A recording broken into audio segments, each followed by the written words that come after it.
తెలిస్తేనే కదా ఇది జరిగింది. 13 రోజుల పాటు ఈ విధంగా దాచిపెట్టడం అన్నది పెద్ద తలకాయలకు సంబంధం లేని జరుగుతుందా? జీ తెలుగు ప్రేక్షకులకి, డిబేట్ లో పాల్గొన్న పెద్దలందరికీ నమస్కారం అండి. ఏదైతే మనం మాట్లాడుకుంటున్న అంశం సాయి కృష్ణ అంశాన్ని ఖచ్చితంగా ఏ స్థాయిలో వ్యక్తి ఇన్వాల్వ్ అయి ఉన్నా, ఏ స్థాయి వ్యక్తి తప్పు చేసినా ప్రభుత్వం చూస్తూ ఊరుకోదనే విషయం తెలుసుకోవాల్సిన అవసరం ఉంది. ఇది నెంబర్ 1. నెంబర్ 2, ఒక వ్యక్తి చనిపోయాడో లేదో తెలియదు, నిజంగా ఏం జరిగిందో ఎవరికీ తెలియదు. హిడెన్ స్టోరీ ఏంటి, బయట ఉన్న స్టోరీ ఏంటి, జనాలు మాట్లాడుకునేది ఏంటి, వైసీపీ చూపిస్తున్న కట్టుకథలు ఏంటి అని కూడా ఎవరికీ తెలియదు. ఈ రోజు ఏదో హడావిడి చేసేసి గత 3 రోజుల నుంచి అయ్య బాబోయ్ మా కాపుల్ని చంపేస్తున్నారు రా బాబోయ్ అని చెప్పి గొడవ చేస్తున్నారు. అసలు ఇందులో కాపు అంశాన్ని ఎందుకు తీసుకొస్తున్నారో ఆన్సర్ చెప్పాల్సింది వైసీపీ నాయకులు. కాపులకి ఆ కుర్రోడికి ఏమన్నా సంబంధం ఉందా? ఆ విషయం తెలిసిన మరుక్షణం ప్రభుత్వం అధికారికంగా రెస్పాండ్ అయిందా, అవలేదా? ఆ విషయం తెలిసిన మరుక్షణం అతన్ని విఆర్కి పంపారు, తర్వాత యాక్షన్ తీసుకున్నారు, రీసెంట్ గా ఎఫ్ఐఆర్ నమోదు చేశారు. ఇవాళ స్వయంగా ముఖ్యమంత్రి చంద్రబాబు నాయుడు గారు కూడా పిలిపించుకొని వారితో మాట్లాడటం జరిగింది, వారికి న్యాయం చేస్తారని భరోసా ఇవ్వటం జరిగింది.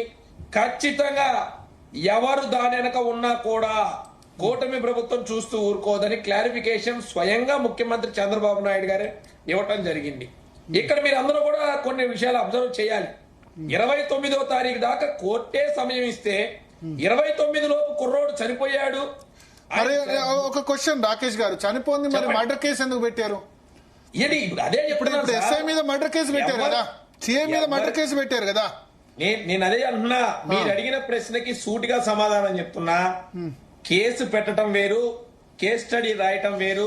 మరి ఇప్పుడు ప్రైమా ఫేసి ఎవిడెన్స్ ఉంది, మరి ఎక్కడికి వెళ్ళాడు? ఎఫ్ఐఆర్ నమోదు చేయటం వేరు. దాని తర్వాత ఏదైతే కోర్టుకు సబ్మిట్ చేసే డాక్యుమెంట్ లో నిష్పక్షపాతంగా ప్రతిదీ కూడా ఎంక్వైరీ చేసి దాని అసలు నిజాలు ఏంటో అన్ని కూడా పెడతారు. పెట్టేంత వరకు కూడా ఏముందనేది కొద్దిగా ఓపిక పట్టాలి కదా. జరిగిందేదో ఏం జరిగింది, ఎన్ని రోజులు మే 9 నుంచి అదృశ్యం, అది మన బాధ్యత. ఖచ్చితంగా ఏది జరిగినా సరే ప్రజల ముందు పెట్టాలి.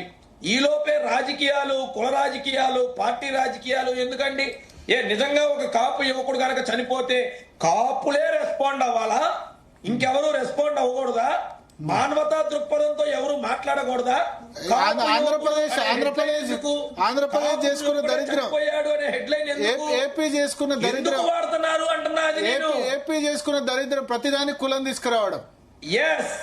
నేను చెప్పేది కూడా అదే. దానికి ఎవరి కాపు ప్రాణమైనా, కమ్మ ప్రాణమైనా, కోమట్ల ప్రాణమైనా, బ్రాహ్మణ ప్రాణమైనా, మాల ప్రాణమైనా, మాది ప్రాణమైనా ఏదైనా ఒకటే. దాని కులం ఎవరిదైనా ప్రాణమే. ఇప్పుడు మీరు కరెక్ట్ గా చెప్పారు. ప్రాణం పోయినప్పుడు ఖచ్చితంగా ప్రాణం పోవటానికి ఎవరైతే కారకులయ్యారో ఖచ్చితంగా వాళ్ళకి శిక్ష వేయాల్సిందే. అందులో ఎటువంటి అతిశయోక్తి లేదు. దాన్ని ప్రభుత్వం కాపాడినా, ప్రభుత్వం తరపున ఎవరైనా అండగా నిలబడ్డా, ఆ పోలీస్ అధికారిని ఎవరైనా కాపాడినట్టు ఎవరికైనా ఇన్ఫర్మేషన్ ఉంటే ఖచ్చితంగా మీరు ప్రభుత్వాన్ని బ్లేమ్ చేయొచ్చు. నేను జగన్మోహన్ రెడ్డి అనే నాయకుడు వచ్చి తెగ స్టోరీలు చేశాడు.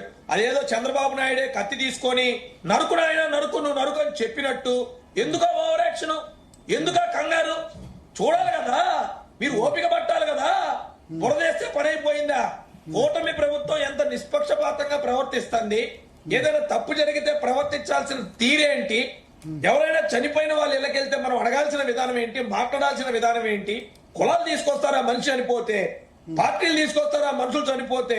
బతుకున్నప్పుడు ఎన్నన్నా మాట్లాడండి, మనిషి చనిపోయినప్పుడు ఎలా ప్రవర్తించాలో కూడా తెలియని వ్యక్తులతో ఈ రోజు రాజకీయ నాయకులు కొంతమంది వైసీపీలో ఉన్నారంటే అంతకన్నా దౌర్భాగ్య స్థితి ఈ రోజు లేదు.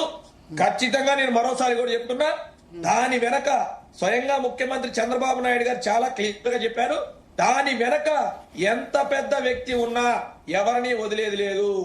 అది నిజంగా ఏం జరిగిందో ప్రజల ముందు పెట్టడం కూటమి ప్రభుత్వ బాధ్యత. అందరూ కూడా కొద్దిగా ఓపిక పడితే నిజాలు బయటకు వస్తే అన్ని విషయాలు కూడా తెలుస్తాయి. దయచేసి అందరూ కూడా ఓపికగా వేచి చూడాల్సిందిగా కోరుతా ఉన్నా. వంగవీటి నరేంద్ర గారు